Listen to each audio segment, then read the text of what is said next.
Economic warfare is not a modern invention. It is a fundamental instrument of state power, refined over centuries. Empires have consistently leveraged financial and commercial vulnerabilities to dismantle adversaries without direct military confrontation. They weaponized trade routes. They choked supply lines. They imposed economic blockades with the same strategic intent as a modern cyber attack. This is the history of sanctions as a superweapon. It is a history of calculated economic destruction. In 1806, Napoleon Bonaparte controlled continental Europe. His primary adversary remained Great Britain, an island nation sustained by maritime trade and global commerce. Direct invasion was unfeasible. Britain's naval supremacy was absolute. Napoleon required an alternative strategy. He conceived the Continental System. It was an economic embargo designed to cripple the British economy, forcing its capitulation. The objective was clear: financial strangulation. The Berlin Decree, issued in November 1806, declared a comprehensive blockade of the British Isles. It prohibited all commerce and communication with Britain. British subjects found in territories controlled by France or its allies were to be taken as prisoners of war. All British merchandise, regardless of ownership, was declared lawful prize. This was not a naval blockade. It was a land-based economic exclusion zone enforced by military might across an entire continent. The decree aimed to sever Britain's access to its most critical export markets and sources of raw materials. It sought to collapse Britain's credit system, its manufacturing base, and its financial institutions. The Milan Decree of 1807 escalated these measures. Any ship that had traded with Britain, submitted to a British search, or paid British duties was declared denationalized. Such vessels were deemed legitimate targets for seizure by French forces or their allies. This effectively forced neutral nations to choose sides. They could trade with Britain and face confiscation, or they could comply with the Continental System and lose access to British markets and goods. Napoleon's ambition was to isolate Britain, converting its economic strength into its fatal weakness. He aimed to redirect European capital and industry away from British influence, establishing French economic hegemony. This was an attempt to re-engineer the entire European economic order. Britain's response was immediate and equally aggressive. The orders in council, issued in various iterations throughout 1807, constituted a counter-blockade. They declared all ports from which the British flag was excluded to be in a state of blockade. Any neutral ship attempting to trade with these ports was subject to seizure. However, there was a critical caveat: neutral vessels could trade with enemy ports, provided they first called at a British port, paid duties, and obtained a license. This transformed the Royal Navy into a global customs enforcement agency. This was not merely a defensive measure. It was an offensive economic strategy. Britain leveraged its naval dominance to control global maritime commerce. It asserted the right to intercept and inspect any vessel on the high seas. This diverted trade through British channels, generating revenue and intelligence. It also ensured that essential raw materials, particularly colonial produce like sugar, coffee, and cotton, remained accessible to British industries, albeit at higher prices. The British strategy recognized that while Napoleon controlled the land, Britain controlled the sea. The sea was the primary conduit for global trade.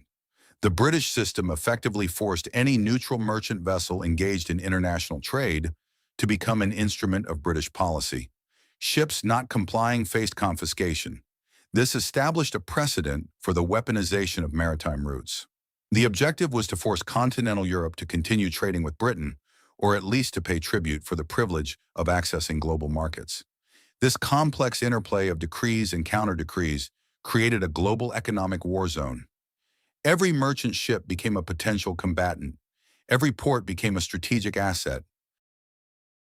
The Continental System and the British blockades inflicted widespread economic dislocation across Europe. On the continent, the scarcity of colonial goods became acute. Sugar, coffee, tobacco, and cotton became luxury items. This spurred the development of substitute industries, most notably the cultivation of sugar beets to replace cane sugar imports. However, the overall impact was negative. Continental industries lost access to critical raw materials and lucrative overseas markets. Ports like Hamburg, Amsterdam, and Trieste, once thriving centers of international trade, suffered severe decline. Smuggling became a major economic activity, undermining customs revenues and fostering corruption. Napoleon himself was forced to issue licenses for limited trade with Britain to obtain necessary goods and generate revenue, a tacit admission of the system's inherent flaws. In Britain, the initial impact was severe. Exports to Europe plummeted. Manufacturers faced overstocking and bankruptcies. However, the British economy proved more resilient than Napoleon anticipated. British merchants aggressively sought new markets in the Americas, Asia, and the Ottoman Empire. The British financial system, centered in London, was robust. It funded the war effort through extensive public borrowing and subsidized continental allies, effectively purchasing military cooperation. The Orders in Council, while controversial, did generate revenue from duties paid by neutral ships. They also allowed Britain to control the flow of goods into Europe, selectively permitting trade that benefited British strategic interests. This demonstrated the adaptive capacity of a diversified, globalized economy. Neutral nations bore the brunt of this economic conflict. The United States, caught between the two warring powers, suffered immense economic damage. Both Britain and France seized American ships and goods. The British impressment of American sailors into the Royal Navy, combined with the economic aggression, ultimately led to the War of 1812. This conflict exemplified the dangers of economic warfare for non-combatants. Their sovereignty was routinely violated. Their commercial interests were sacrificed. Their national security was compromised by the economic dictates of larger powers. The Continental System ultimately failed. Its enforcement required constant military pressure, draining French resources and provoking resistance. Portugal, a traditional British ally, openly defied the embargo, leading to the Peninsular War. Russia, heavily dependent on grain exports to Britain, found the economic costs unsustainable. Tsar Alexander III reopened Russian ports to neutral shipping in 1810, effectively breaking the embargo. This defection was a direct cause of Napoleon's disastrous invasion of Russia in 1812. The economic weapon forced military overextension. The system's inherent contradictions also contributed to its collapse. Napoleon needed revenue and certain goods that only Britain or its global trading network could provide. The issuance of licenses for trade with Britain, often at exorbitant prices, undermined the very principle of the embargo. It created a black market that enriched French officials and fostered resentment among the population suffering from scarcity. The economic hardship generated by the system fueled nationalist sentiments and popular resistance against French occupation across Europe. By 1812, the Continental System was crumbling. It had failed to break Britain. Instead, it had alienated Napoleon's allies, weakened his own empire, and diverted his military resources into costly enforcement campaigns. The economic weapon, intended to be a decisive blow, became a strategic liability.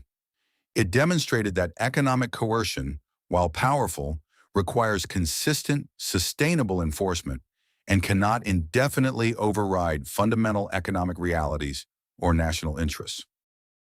The historical mechanics of the Napoleonic economic wars provide a precise blueprint for understanding modern economic conflict. The core argument remains constant. Economic warfare is a powerful, often underestimated tool to reshape global power dynamics and choke adversaries. Modern economic sanctions against Russia, following the 2022 invasion of Ukraine, represent a direct parallel to the Continental System. The objective is identical: to impose such severe economic costs that the target nation's behavior is altered. The mechanisms include exclusion from the SWIFT financial messaging system, freezing of central bank assets, export controls on critical technologies, and price caps on energy exports. This is an attempt to sever Russia's access to global financial markets, restrict its technological advancement, and reduce its revenue streams, mirroring Napoleon's effort to isolate Britain. The impact is visible: recession, inflation, and a reorientation of Russia's trade towards non-sanctioning nations, much like how continental Europe sought alternative supply chains. The U.S.-China trade disputes and the weaponization of global supply chains reflect the British counter-blockade. The imposition of tariffs, export controls on advanced semiconductors, and restrictions on technology transfers are designed to limit China's economic and technological growth. This is a strategic competition for dominance. Just as Britain controlled maritime choke points, modern powers control access to critical technologies and manufacturing capabilities. The deliberate disruption of globalized production networks, such as restricting access to rare earth minerals or essential components, mirrors the disruption of trade routes in the 19th century. Both aim to create dependencies and exert leverage. The concept of neutral parties also persists. Nations caught between the US-China rivalry or the Western sanctions against Russia face difficult choices, balancing economic benefits against political alignment. Their economies are impacted by disrupted supply chains, energy price volatility, and altered trade flows, just as American merchant vessels were caught between British and French decrees. Economic warfare has evolved in its instruments, from naval fleets to financial networks, from physical blockades to digital export controls. But its strategic intent remains unchanged. It is the application of economic pressure to achieve political and strategic objectives. It is a systematic attempt to re-engineer global trade, financial flows, and technological access. It is the weaponization of interdependence itself. The costs are borne by all participants, not just the direct adversaries. Economic warfare is not a last resort. It is often the first resort.